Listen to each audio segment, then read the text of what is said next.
to Jonathan Taylor. Huge hole. He's at the 30. He's going to go. 10, 5, touchdown. Jonathan Taylor made a man miss the line of scrimmage and then runs it into Pater for a one-handed INT. Are you kidding me? Kenny Moore. What a play by Nyheim Hines.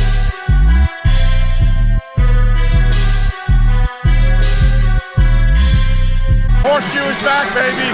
The horseshoe is back. What is going on, Colts Nation? Welcome back to another episode of the Bring the Juice Colts podcast. Wanted to discuss a potential rumor here from the NFL world. So Jadeveon Clowney is being hosted by the Cleveland Browns.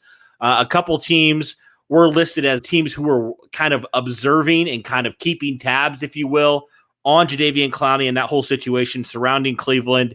The Colts and the Baltimore Ravens were those two teams that were rumored to be keeping tabs on Clowney. So, I have Andrew on here with me, and we just thought we'd do our due diligence as well and kind of look at Jadeveon Clowney, look at some pros, look at some cons for should the Colts look to, potentially bring him in and also potentially sign him to their defensive end roster. Now, if you remember, the Colts, they re-signed Al-Qadim Muhammad. They brought in Isaac Rochelle. There's kind of some uncertainty with Justin Houston, whether or not they're going to bring him in or not. No, Andrew, a lot of people have said the Colts are going to attack edge probably pretty early in this draft as well. But let's start with some positives. Why would you potentially be interested in the Colts bringing in a Jadeveon Clowney? Well, I think my main reason is the Colts obviously need a dominant edge presence. And I think, as you mentioned, you have guys in Al-Qadim Muhammad and Kamoko Toure and potentially Tyquan Lewis, unless he slides to the inside, that have been okay for you, but they're certainly not day one starters in my mind. And so when you look at a guy like Clowney and his overall production, I mean, although he was the number one pick and he hasn't really lived up to that, in my opinion, he still is a fairly solid and productive player for the teams that he's been a part of these last few years. So one of the first reasons for me is the fact that he's still able to produce. Yeah, I mean, more producing, I guess, and this would kind of go to another point in the run game. Like, he's a very, very good run defender. We know the Colts obviously pride themselves on stopping the run. They were really, really good. They've been really, really good the last few years, especially, and adding Clowney would be a good reason for that. Another reason, Andrew, I think, is just the age as well. Jadeveon Clowney just turned 28 years old back in February, so he's still a fairly young guy in terms of pass rusher. And I would be interested in that aspect because it's like, do you feel like he can continue to improve in certain areas? Right? He's in the middle of his prime right now. So it's not like he's a 32, 33-year-old guy. Like, so you brought back a Justin Houston. He's a little bit younger. He's exponentially younger, actually, than a Justin Houston. So I think that is another factor as well. What are your thoughts on his age? Yeah, age isn't really a concern for me. I think 28 is sort of that peak age for a pass rusher. 25 to 28, maybe 29 is still considered an age where a pass rusher or really any NFL player can be productive to semi-productive. Once you get to 30, 31, that really is the age that causes a little bit of concern for me. So age isn't really a concern with Clowney, in my opinion. Yeah, I definitely hear you there. Like, the age isn't a concern. I feel like I'd be okay with that age range, right, with where Jadeveon Clowney is at this point. And, I know the last couple of years, we'll get to the negatives in a second, but, for 2 years there in 2017 and 2018, he posted 9 sacks, 9.5, and then 9 sacks respectively in back-to-back seasons. So, a lot of people say he's not a great pass rusher. Well, he's had a little bit of track history, at least, at being close to a double-digit sack guy there. Let's move on, though, to the negatives, because there are a lot of negatives with Jadeveon Clowney. For obvious reasons why he's not signed up to this point. What are some of those negatives that you have with potentially bringing in a Jadeveon Clowney? Well, for me, the first negative that comes to my mind is his injury history. I've got his stats pulled up here, and he hasn't played a full season since 2017. So going into the 2021 season, which is now obviously instead of 16 games, 17 games, if he doesn't play a full season this year, you're going on 4 years in a row where he's had some sort of injury that has caused him to miss either a portion or a significant portion of the season. And for a pass rusher that has the upside and the explosive potential that we've seen in Clowney, being available is important. I know it's an old cliche, but they always say the best ability is availability. And with Clowney, I think that can't be more prevalent in this case. Yeah, I mean, I think also with the injury history, the stats over the last couple of years have not been anywhere near what you'd like to see or what you expect out of a player of his pedigree. I mean, last year had 0 sacks with Tennessee, really didn't do anything at all with the Titans in those 8 games that he played with them. It was just very interesting to see kind of the drop-off. You've kind of noticed that trend, Andrew, over the last couple of years. You know, when he was at Seattle in 2019, he only had 3 sacks. This past year, he had no sacks. The quarterback hits have also gone down every single year as well. So this was his worst year statistically, 2020 was, in terms of quarterback hits since his rookie year. So, I mean, that just shows you right there.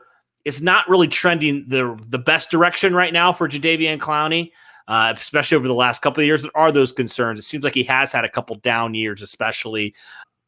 Also, another thing, Andrew, that I think a lot of people don't talk about is just he seems like he wouldn't be a great fit. And maybe the Colts feel like they can coach him up. But it seems like he's a very undisciplined player a lot of times, right? We saw that a couple of years ago when basically the Texans lost because Andrew Luck drew Jadeveon Clowney offsides, right? And he's just had kind of this history of being a little bit unpredictable at times, I guess, and a little bit undisciplined. What are your thoughts on that? And do you think the Colts potentially feel like they can maybe fix that? Yeah, I mean, I would say that he has been a little bit undisciplined. You mentioned that play a couple of years ago where Andrew Luck drew him offsides, especially in that situation to win the game, I think is what ended up happening, or that was the situation.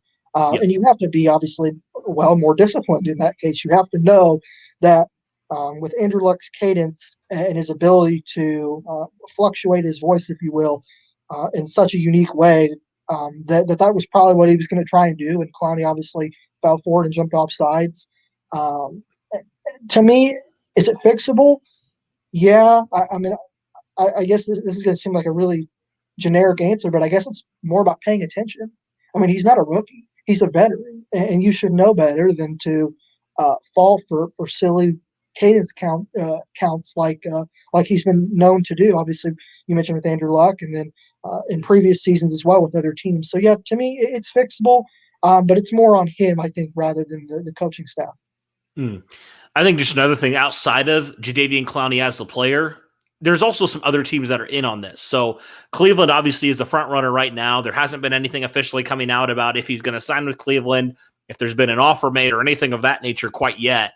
But I also kind of look at it as like, if there's other teams interested, will Jadeveon Clowney, would he rather take the money or would he rather play for, I mean, you could probably put in Baltimore and Cleveland also as contenders, but like, you know, are Cleveland or Baltimore willing to go more for a guy like Jadeveon Clowney? And are the Colts kind of at the set price and they're not going to go budge past that? That's kind of why I think it's probably not going to happen, just because I feel like we've seen this. Clowney, I mean, he's been a guy that we've looked and seen.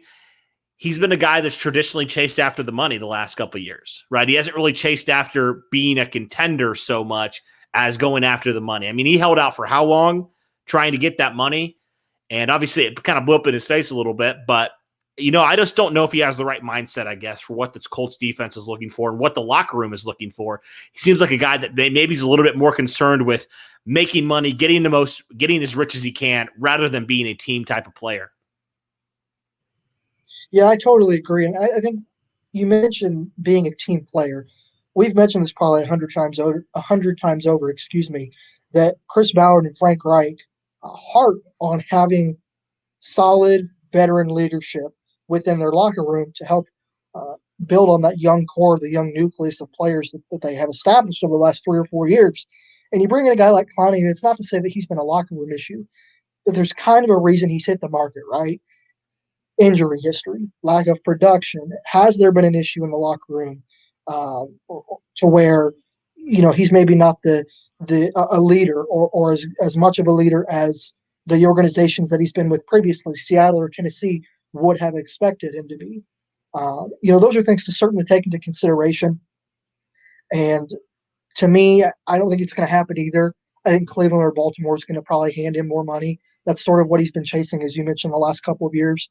And I kind of don't blame him to a degree, because when you haven't been as productive as people were expecting you to be, especially with him being the number 1 overall pick, you kind of have to get your money in the NFL. And